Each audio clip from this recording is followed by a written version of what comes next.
요한계시록 3장 14절부터 22절까지.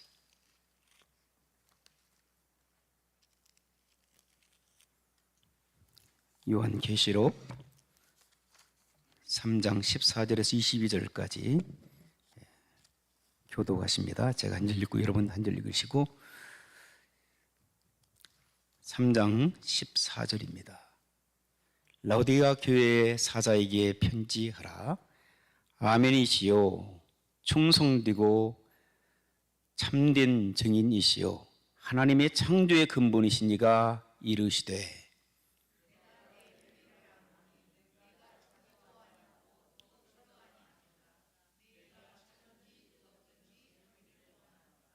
내가 이같이 미지근하여 뜨겁지도 아니하고 차지도 아니하니 내 입에서 너를 토하여 버리리라.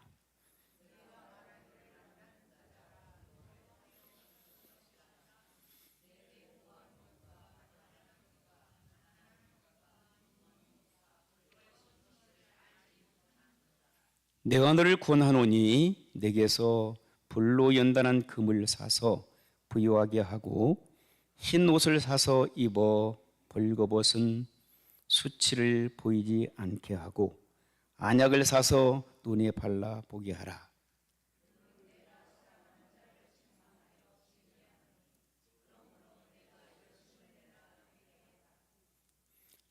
볼지어다 내가 문 밖에 서서 두드리오니 누구든지 내 음성을 듣고 문을 열면 내가 그에게로 들어가 그와 더불어 먹고 그는 나와 더불어 먹으리라.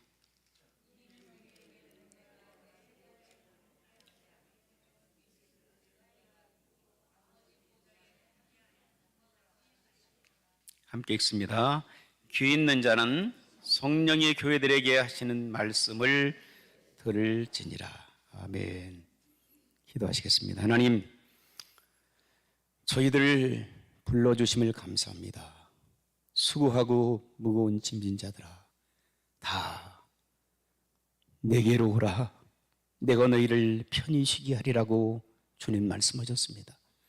나는 마음이 온유하고 겸손하니 나의 멍에를 메고 나를 배우라고 우리 주님께서 말씀하셨나이다. 주여, 그러한 삶을 살아낼 수 있는 우리 모두가 되도록 축복하여 주옵소서. 주님께서만 이 시간 영광 거둬주시고 주의 말씀이 우리의 가슴에 새겨지도록, 그래서 그 말씀 따라 순종하며 살아갈 수 있도록 축복하여 주옵소서. 예수님의 거룩하신 이름으로 기도 올려옵나이다. 아멘. 사랑하는 성도 여러분, 저는 몇 주에 걸쳐서 요한계시록 2장과 3장에 등장하고 있는 6개의 교회에 대해서 말씀을 지금까지 드려왔습니다. 오늘은 특별히 요한계시록 3장 14절에서 22절 말씀 가운데에 기록되어 있는 라오디게아 교회에 대하여 마지막 7번째 교회에 우리에게 주시는 하나님 메시지를 여러분과 함께 나누기를 원합니다. 한번 따라서 해보시겠습니다. 무슨 교회라고 말씀하셨어요? 라오디게아 교회. 이름이 참 어려워요. 그렇죠? 외국에 있는 그런 교회이기 때문에 이 라오디게아 교회를 이야기하기 전에 이 교회에 위치하고 있었던 라오디게아 도시에 대하여 조금 이해가 필요합니다. 그 배경을 우리가 이해하지 않으면 이 말씀을 이해하기가 참 쉽지가 않습니다. 잠시 여러분들에게 이 도시에 대해서 말씀을 나누기를 원하는데요. 이 라오디게아 도시는 우리가 너무나도 역사 속에 잘 알고 있는 알렉산더 대왕, 여러분 아시죠? 그리스도의 알렉산더 대왕이 죽고 난 다음에 이제 여러 장군들이, 3명의 장군들이 분파가 일어났어요. 특별히 안티쿠스라고 하는 안티쿠스 2세가 이 도시를 이렇게 점령하면서 재건하게 되었어요. 그래서 이 재건할 때에 자기의 아내 왕비의 이름이 그때 라오테키아라고 하는 이름을 가지고 있었어요. 그래서 자기 부인의 이름을 따서 비슷한 이름이지만 라오디게아라고 하는 그 도시 이름을 명명했다라고 그렇게 얘기합니다. 참 왕의 부인이기 때문에, 왕비였기 때문에 그 도시 이름 자체를 왕비 이름을 땄다는 거예요. 그래서 라오디게아라고 하는 이름을 붙였다라고 얘기합니다.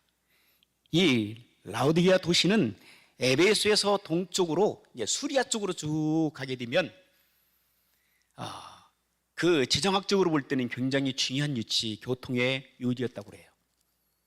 우리가 잘 알고 있는 실크로드라고는 그 중국 쪽에서부터 몽골 쪽에서부터 서쪽으로 그 유럽 쪽으로 연결되어지는 그 도시들, 여러 도시들을 관통하게 되지만 이 실크로드의 가장 중요한 위치, 지금 말하자면 터키 지역인데, 터키에서 이제 수리아 저 이제 이란 쪽으로 이르는, 우리 그 김정유 집사님께서는 잘 아실 거예요. 그쪽에 그 운전하셔서 또 통과한 적도 계시다고 말씀하시는데, 터키 그 지역인데요. 그렇기 때문에 그들은 부유하게 살았다는 거예요. 이 도시 사람들은. 왜냐하면 상업 도시였기 때문에, 교통의 요지였기 때문에 물물 교환이 동과 서에 관통하는 그런 무역의 일들이 그 지역에서 금융업을 많이 할 수 있는 금융업자들이 그 도시에 이렇게 정착하면서 금융도시가 되었다는 거예요. 그래서 이 본문의 말씀 보게 되면 뭐라고 예수님께서 사도 요한에게 말씀하셨어요? 너희가 부유하다 그랬어요. 물질적으로 부유한 삶을 살았던 이 라오디게아 사람들. 그리고 두 번째, 이 도시의 특성을 보게 되면 이 도시에는 그 계곡이 있다는 거예요. 이 협곡이 쭉 있는데 거기에 면, 모카라든지 이러한 그 모직, 면직을 생산하는 그러한 그 식물들이 많이 자랐다는 거예요. 그래서 로마의 원론이라고 여러분 기억하실 거예요.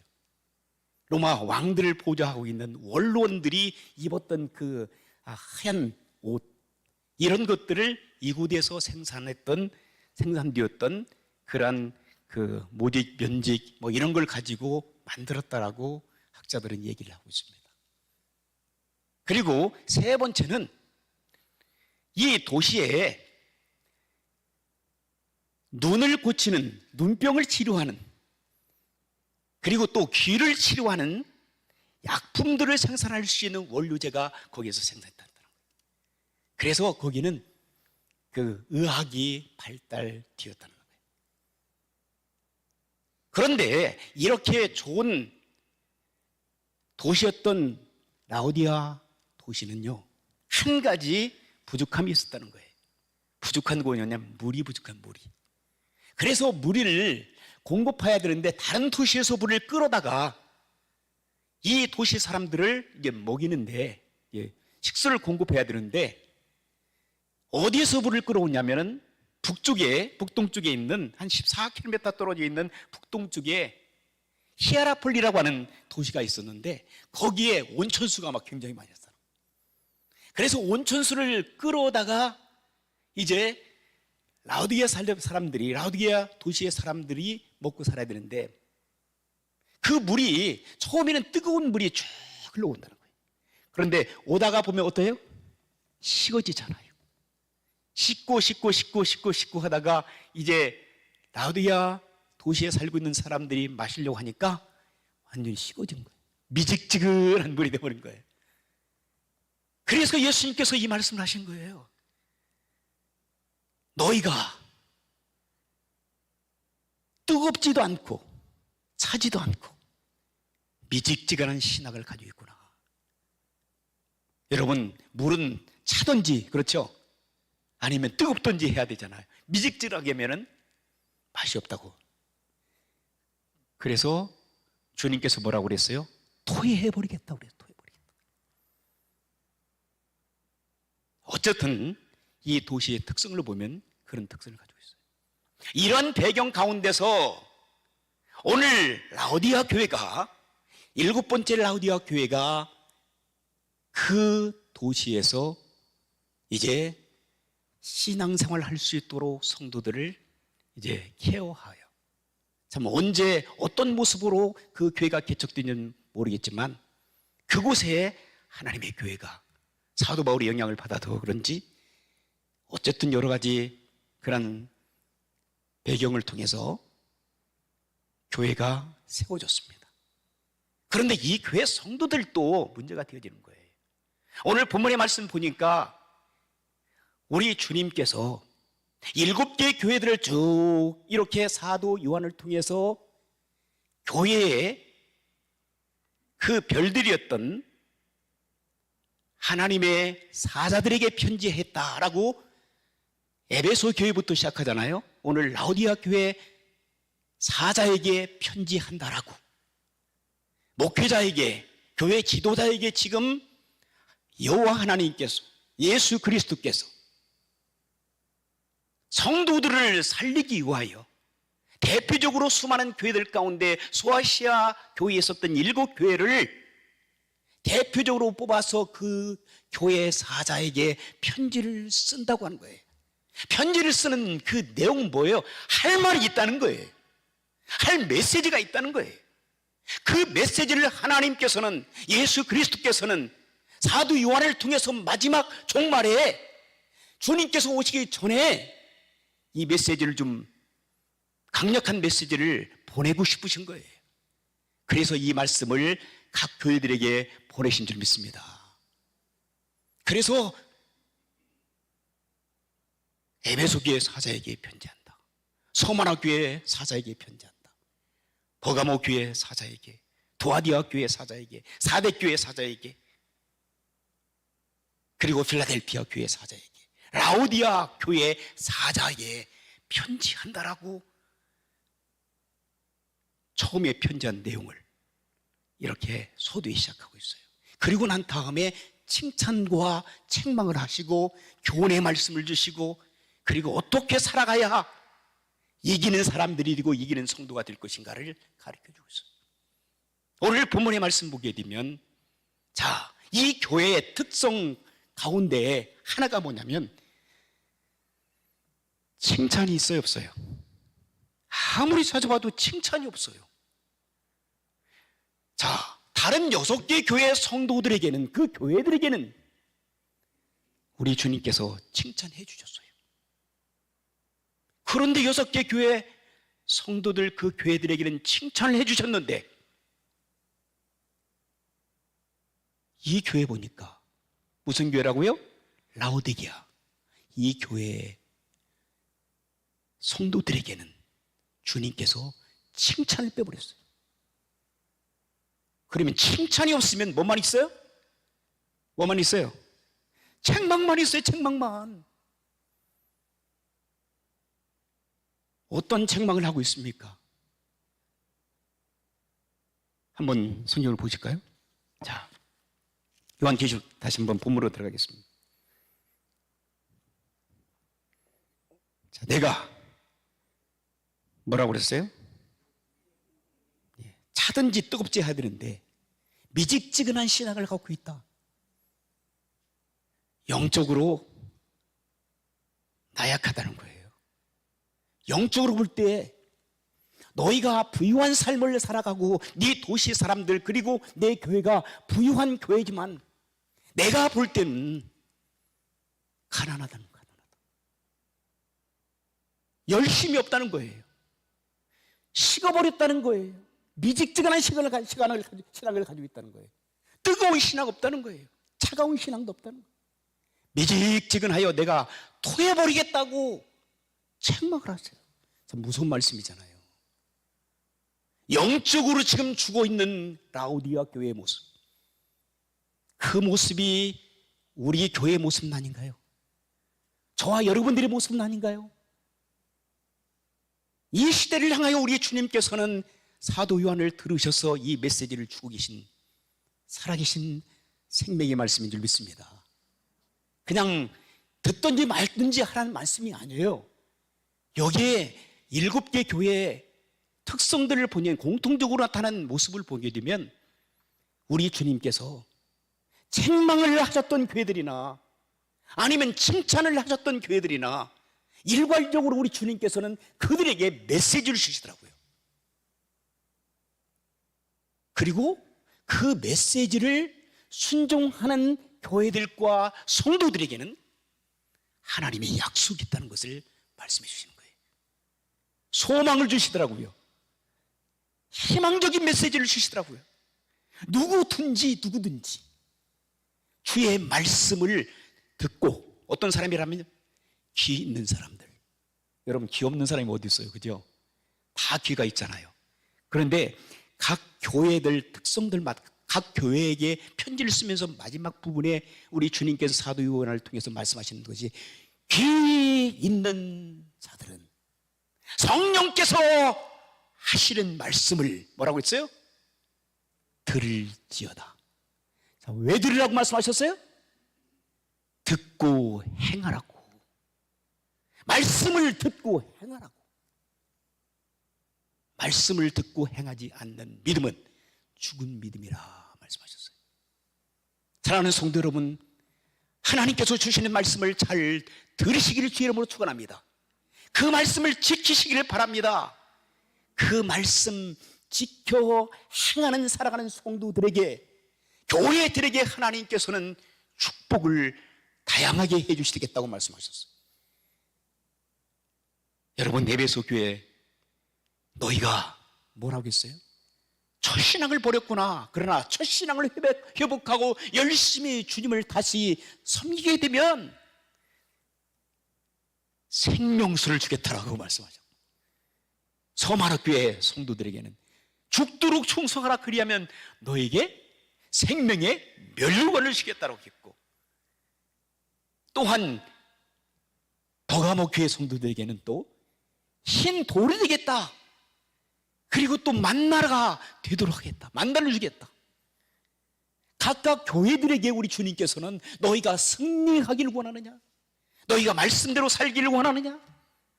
그렇게 살면 내가 확실하게 너희에게 축복해 주겠다는 거예요. 하나님께서 약속하신 대로 지키시는 능력이 있는 하나님이신 줄 믿습니다. 우리가 지키지 않아서 그런 거지. 우리가 말씀대로 살아가게 되면 하나님께서는 분명히 저와 여러분들에게, 여러분 자손들에게 한량없는 축복으로 채워주실 줄 믿습니다.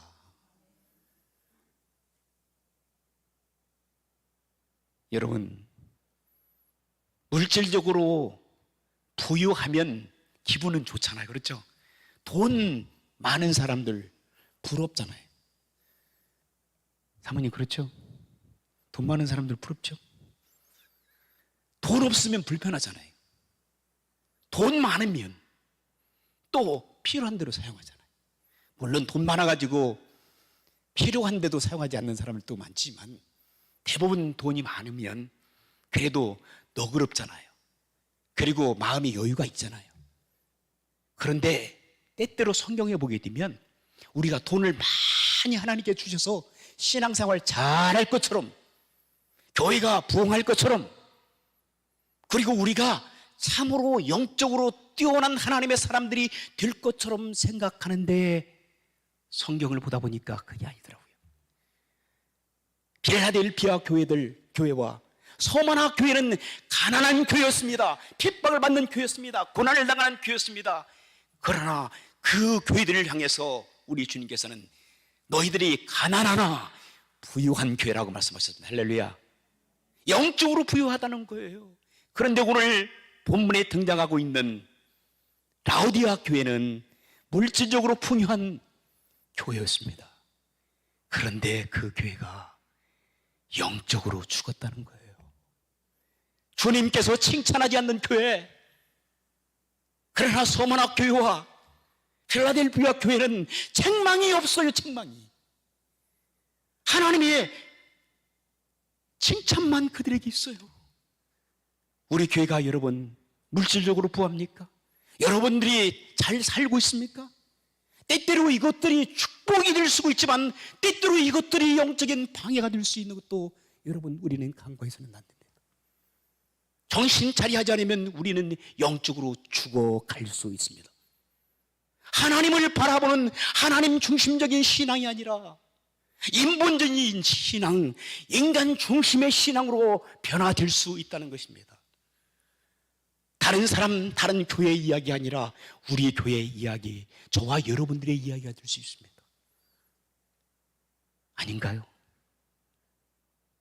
내가 어려웠을 때는, 교회가 어려웠을 때는 하나님 없이는 살 수 없습니다라고 하나님 앞에 전폭적으로 인생을 맡기고 우리가 하나님 앞에 철야기도 하고 금식기도 하고 나와서 하나님을 붙들고 매달리고 그러다가도 하나님께서 불쌍히 여기셔 축복해 주셔서 자녀들도 잘 되고 물질도 풍요해지고 교회가 부자가 되어지면 그때부터는 하나님 bye, see you next year, see you next month, see you next week, 이러한 신앙으로 우리가 변질되지 않습니까?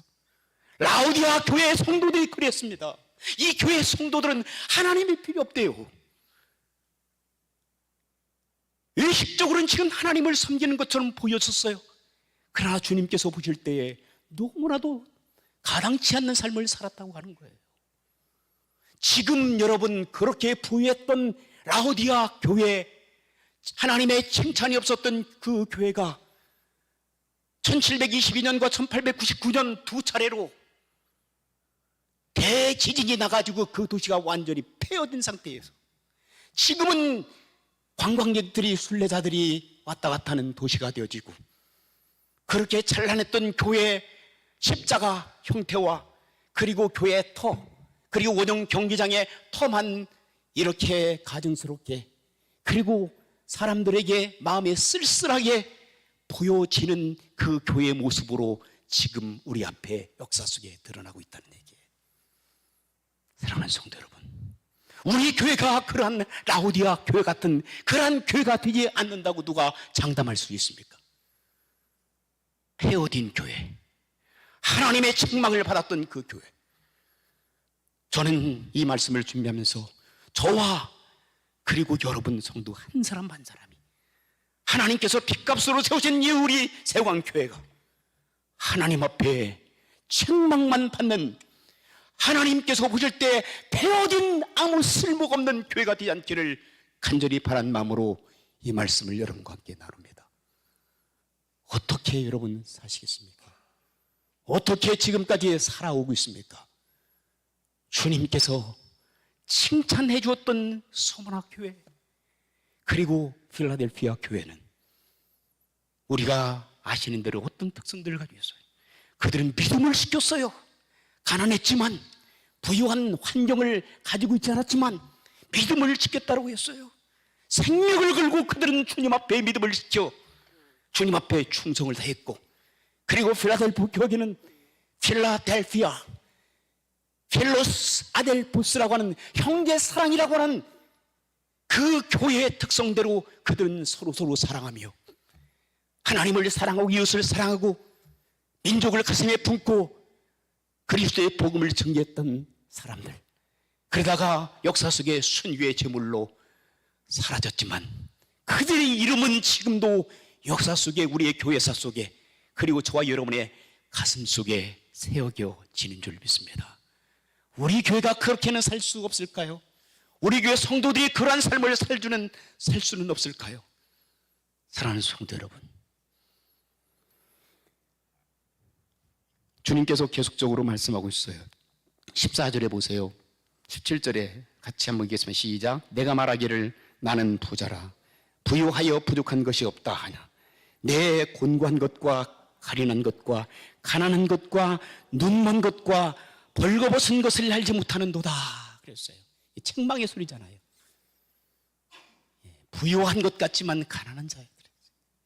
그들은 옷은 휘황찬란하게 좋은 옷감들이 생산되어지기 때문에 잘 좋은 예배를 입고 교회에 들락달락 있을 것입니다. 그러나 그들의 옷, 그 옷이 그 신앙을 대변해 줄 수 없었어요.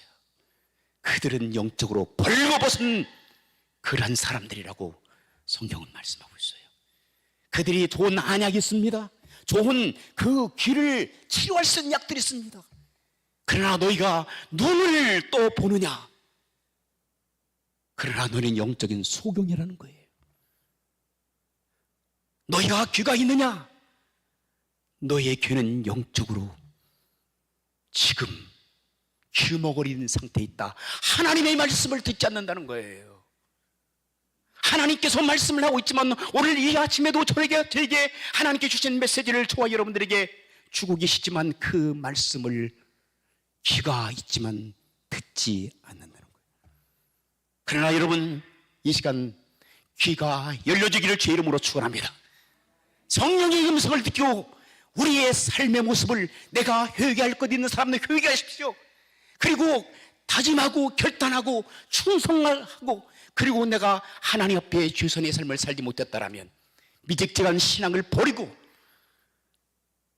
뜨겁든지 차든지 이것이냐 저것이냐, to be or not to be, that is the question. 죽느냐 사느냐, 그것이 우리에게는 문제입니다. 예수 그리스도를 위하여 죽느냐, 예수 그리스도를 위하여 사느냐, 그것이 저와 여러분들의 문제올시다. 왜? 세상은 지금 무서운 속도로 다름질을 하고 있습니다. 우리의 크리스천들을, 우리 교회들을 흔들어내고 있습니다. 정신 차리기 못하도록 만들고 있습니다. 그래서 하나님께서는 사도 요한을 통해서 전통적인 교회를 두둔한 것이 아니라 전통적인 교회, 의식적인 교회, 형식적인 교회, 위선적인 교회를 책망하고 있습니다. 너희가 정신 차리라는 거예요.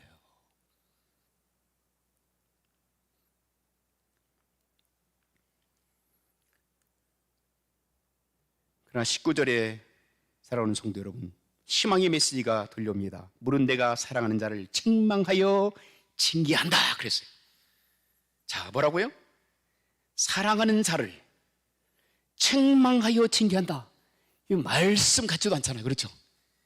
아니, 사랑하는 자를 칭찬해주고 격려해주고 축복해줘야 되잖아요.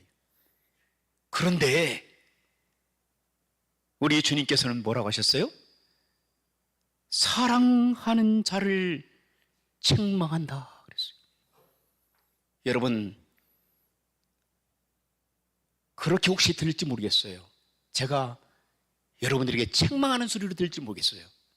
그러나 그것은 책망을 해서 여러분들을 버려 여러분들과 상종하지 않으려고 하는 메시지가 아닙니다. 책망의 메시지는 사랑하는 메시지인 줄 믿습니다. 바른 길로 가지 아니하고 엉뚱한 길로 지금 가고 있다면, 영적으로 지금 죽음의 길로 가고 있다면 책망해서 돌이켜 바른 길로 가도록 하는 것이 목회자의 책임이라고 저는 믿습니다. 그냥 무관심해버리고는 그것처럼 무서운 하나님의 징계가 없다는 사실이에요. 그냥 잘되게 놔둬. 그러나 결국은 영적으로 죽어가는 거야. 그러나 힘들고 어려운 고난의 길을 걷고 있어도 그 길이 바른 길이라면 격려하고 위로하고 축복하고 기도해 줘야 되지만, 우리가 인간적으로 볼 때 참 저 길이 생명의 길처럼 보여진다고 생각하며 그 길로 정신없이 죽음의 길로 가게 된다면, 그냥 놔둔다면 목회자 양심상 견딜 수 없는 고통이잖아요. 그것을 뛰어넘어서 우리 주님께서는 여러분을 다 알고 계신다고 그랬어요. 7개의 특성 중에 7개 공통적인 부분이 보니까 하나님께서 너의 행위를 다 알고 계신다라고 기록하고 있어요. 다 아십니다. 우리가 잘하는 것 못하는 것 다 알고 계십니다. 그러나 우리가 못하는 것 때문에 우리를 버리지 아니하시는 살아계신 우리 주님, 그렇기 때문에 우리 주님께서는 사랑의 징계를 쏟아 보여주신 것을 우리는 믿습니다. 사랑의 메시지입니다. 징계의 메시지입니다. 우리 자녀들 여러분, 우리 자녀들이 어렸을 때에 성장하잖아요. 다른 분은 모르겠지만 저는 우리 아들, 딸은 좀 덜했지만 우리 아들이 게임에 빠져 있고, 그리고 또 거짓말하고, 그리고 나가서 공부도 안 하고 엉뚱한 짓 하고 말썽 부리면 제가 데려다가 정말 이 혁띠를 풀러가지고 정말 과감하게 때렸어요.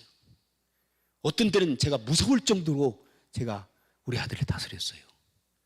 그러면 제가 사랑이 없나요? 우리 아내는 그랬을 거예요. 사랑도 없는 저 지독한 최 씨, 아주 그렇게 생각했을 거예요. 그러나 저는 사랑해서, 제가 옛날에 잘못된 길로 가다가 누가 잡아주는 사람도 없이 엉뚱한 길로 헤매고 인생의 길을 낭비했기 때문에 누군가를 잡아줘야 되는데, 애비가 잡아주지 않으면 얘는 틀림없이 타락한 인생을 걸어갈 수 있다고 하는 것을 제가 알아서 완전히 잡았습니다, 솔직히. 그리고 기도했습니다. 제가 잡는다고 잡아지는 건 아니지만 주님 의지하고, 주님 제가 잡겠습니다, 도구로 사용해 주십시오. 그리고 엄청 때렸습니다. 그래가지고 저는 얘가 미국에 살았기 때문에 신고해서 깜빵 갈 수 알았어요. 그런데 우리 아들이 신고 않더라고요. 지금 뭐라고 하는 줄 아십니까? 우리 아들이, 아빠 너무너무 고마워, 너무너무 감사해요. 제가 원망하고 저는 막 그렇게 보지도 못할, 안 볼 아들과 아들의 관계가 끊어질 줄 알았어요. 염려가 됐어요. 우리 작은 집들 그렇게 됐거든요. 그런데 우리 아들을 그렇게 때리고 그 대신 안아주고 감싸주고 때로는 칭찬해주고 같이 울어주고, 그리고 또 같이 축구도 해주고 탁구도 하고, 그리고 어떤 때는 맛있는 것도 사주고 엄마 몰래 또 용돈도 주고, 그렇게 해서 사랑으로 자기가 아빠가 풀어준다는 것을 그는 아는 거예요. 여러분, 우리 주님께서 저와 여러분들을 징계하실 때에 못 느끼나요? 느끼잖아요. 우리가 지는 잘못된 길로 가고 있는데 누군가가 잡아주든지 누군가가 훈계를 하든지 책망을 하든지, 하나님께 때로는 잘못된 길로 갈 때 어떤 때는요 다리를 갖다가 그냥 치실 때도 있어요. 어떤 게는 우리 자동차를 갖다가 그냥 치실 때도 있어요. 때로는 우리 자녀들을 치실 때가 있어요. 하나님께서 무서운 사랑의 징계를 저희들에게 쏟아주십니다. 왜? 우리를 살리기 위해서, 우리의 영혼을 구원하기 위하여, 우리를 천국 보내기 위하여, 우리를 하나님의 자녀답게 살 수 있도록 하나님께서 우리에게 거는 기대가 너무나도 크시기 때문에 그렇죠? 그러므로 여러분, 고난당하고 싶습니까? 고난은 장차 우리에게 다가올 영광과 좋게 비교할 수 없다라고 말씀하셨어요. 시련과 연단과 고난과 격정 속에서 고통을 당하고 계십니까? 두려워하지 마세요. 우리 주님께서 뭐라고 말씀하셨어요? 내가 너와 함께 할 거다. 고난 속에도 함께 할 거다. 기쁨 속에도 함께 할 거다. 아무것도 염려하지 말라. 오직 모든 일에 기도와 간구로 구할 것을 감사함으로 나에게 구하기만 해라. 그러면 모든 지각에 뛰어난 나의 평강이 너의 마음과 생각을 지켜주리라. 할렐루야. 우리 주님은 참으로 멋지신 분입니다. 예수님 믿고 저는 팔자가 고쳤습니다. 뭘로요? 붓자로요. 팔자 타령하지 마세요. 내가 뭐 아니면 팔자가, 이 팔자가 어때서 여러분 팔자 타령했어요. 자녀들이 안 되고 남편이 속썩이고 그리고 집안이 비즈니스가 안 되고 사업체가 잘 안 되면 팔자 타령이 나고 있는 여러분들이 되지 않기를 부탁합니다. 여러분, 팔자가 변해서 구자가 됐어요. 구원받는 하나님의 백성들이었고 여러분들이 바른 길로 가시면 하나님께서 계속적으로 축복해 주십니다. 그러나 여러분들이 잘못된 길로 가게 되면 하나님께서 사랑의 징계를 통해서 바른 인생의 길을 걸어가 여러분들에게 성공적인 인생을 살 수 있도록, 행복한 가정을 만들 수 있도록 하나님께서 여러분을 축복해 줄 줄 믿습니다. 그러므로 볼지어다 내가 문 밖에 서서 두드리노니 누구든지 내 음성을 듣고 문을 열면 내가 그에게로 들어가 그와 더불어 먹고 그는 나와 더불어 먹으리라. 할렐루야. 얼마나 멋있는 하나님의 축복인지 몰라요. 우리가 연약하지만 하나님께 우리에게 다가오셔서 우리와 함께 하기를 원하세요. 인격적인 하나님께서는 우리의 문을 부시고 들어오신 것이 아니라 우리가 마음의 문을 열고 기다리실 때까지 예수님을 모셔드릴 때까지 우리 주님께서는 밖에서 기다리고 계신다는 거예요. 그럴 때 우리 마음의 문을 열고 우리 주님을, 주여 제가 지금까지 잘못된 삶을 살았습니다, 용서해 주십시오, 주님을 참으로 존경합니다, 주님을 모셔드립니다, 나의 주 나의 구세주도 모셔드립니다. 그리하실 때에 인격자이신 우리 주님께서는 저와 여러분의 마음 가운데 오셔서 좌정하여 주셔서 우리를 바른 인생의 길로 갈 수 있도록 인도해 주신 줄 믿습니다.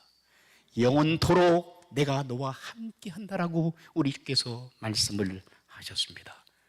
그러므로 마지막 이기는 자, 신앙에 이기는 사람들에게는 내가 내 보좌에 함께 앉게 하여 주기를, 내가 이기고 아버지 보좌에 함께 앉는 것 같이 하리라. 주님과 함께, 이 보좌가 하나인데 보좌 옆에서 앉는다는 것은, 이것은 다른 각도에서 우리 주님께서 저와 여러분들과 함께 영원토록 행복한 인생을 살아갈 수 있도록 자리를 마련해 주셨다라고 하는 표현이라고 생각되어집니다. 우리 주님께서 함께하는 삶, 얼마나 멋있는 삶을 살아가는지 알 수가 없습니다. 그러므로 귀 있는 하나님의 사람들은 성령이 교회들에게 하시는 말씀을 들으시다. 여기 성령이 교회들에게라고 그랬어요. 앞에서 여러분 3장 14절을 보면 라오디아 교회 사자에게라고 그랬어요. 사자에게 편지를 쓴다. 이 사자라고는 쓴 주의 종에게 편지를 쓴다. 왜 편지를 쓴다? 이 말씀을 말씀을 요리해서 사랑하는 성도들에게 나누어줘. 그 가운데 귀 있는, 영적으로 귀가 열려있는 하나님의 사람들은 듣고 그 말씀대로 살아가게 되면 축복이 있다는 것을 가르쳐주기 위해서요. 그래 여기에서 마지막에는 뭐라고 말씀하셨어요? 교회들에게라고 말씀하셨어요. 주의 종의 말씀을 받아서 잘 말씀을 전하여 교회들에게, 다른 어떤 유형적인 하나의 교회라고 할 수 있었습니다. 유형적인 교회라고 할 수 있지만 여기에 본문에서 교회는 뭐예요? 예수 그리스도를 주와 구세주로 영접한 하나님의 사람들, 여러분 한 사람 한 사람들이 예수 그리스도의 핏값으로 세운 교회인 줄 믿습니다. 그러므로 여러분 한 사람 한 사람, 귀 있는, 영적으로 귀가 열려있는 여러분 한 사람 한 사람들에게 우리 주님께서는 생명의 말씀을 지금 전하고 계신 줄 믿습니다.